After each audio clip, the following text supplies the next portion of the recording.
มาทุกคนวันนี้ข่อยสิมาเบิ่งข่อยเซอร์ไพรส์วันเกิดสามีเนาะ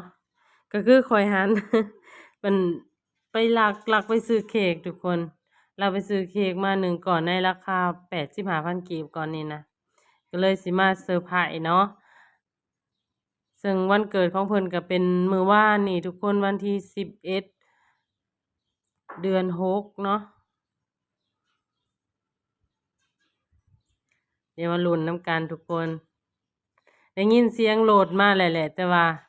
คือบ่เห็นเขามาจักเทื่อนะข้อยก็ถือเค้กท่า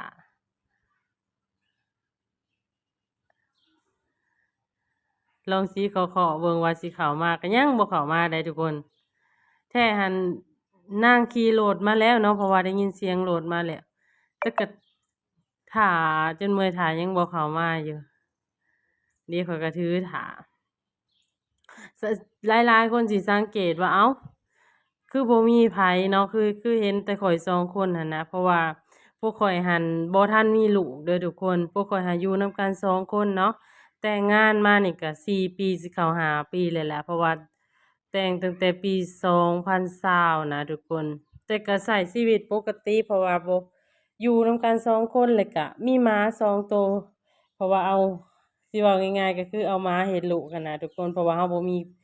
มีลูกเด้เนาะก็เลยเอาหมามาเลี้ยง รอแล้วรออีกก็ยังบ่เข้ามาอยู่ที่จริงนางก็บ่ค่อยมักเซอร์ไพรส์ปานใดดอกเนาะแต่ว่าปีนี้ก็เลยลองเอามาเซอร์ไพรส์นางเบิ่งเดี๋ยวมาเบิ่งนำกันว่านางสิเป็นจั่งใดหั้นนะเวลานางเห็นเค้ก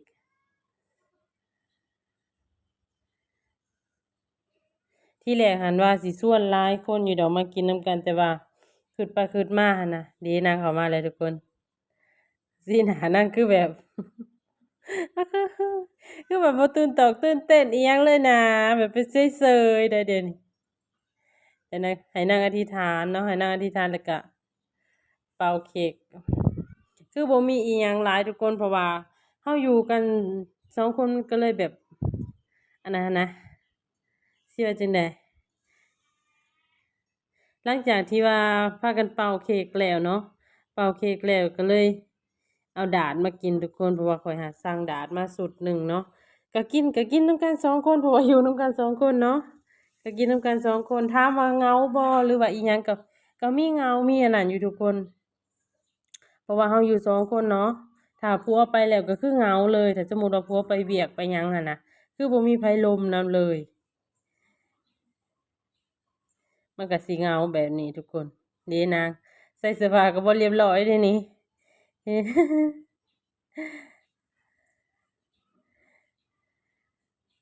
ข้อยหาว่าข้อยสิลดน้ำหนักได้แต่ว่าขอมื้อนี้มื้อหนึ่งเนาะเพราะว่าเ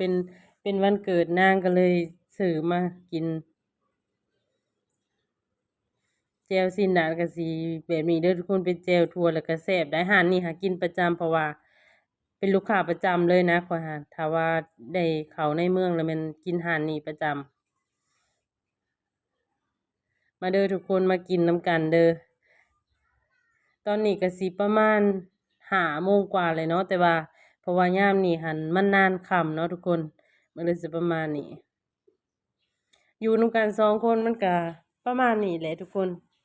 ถามว่าอยากได้บ่ลูกก็ถ้ามีก็เอาหั่นน่ะทุกคนข้อยบ่แม่นว่ากระตือรือร้นว่าต้องมีหั่นน่ะคือข้อยง่ายๆหั่นน่ะมีก็เอาบ่มีก็บ่เอาหั่นน่ะทุกคน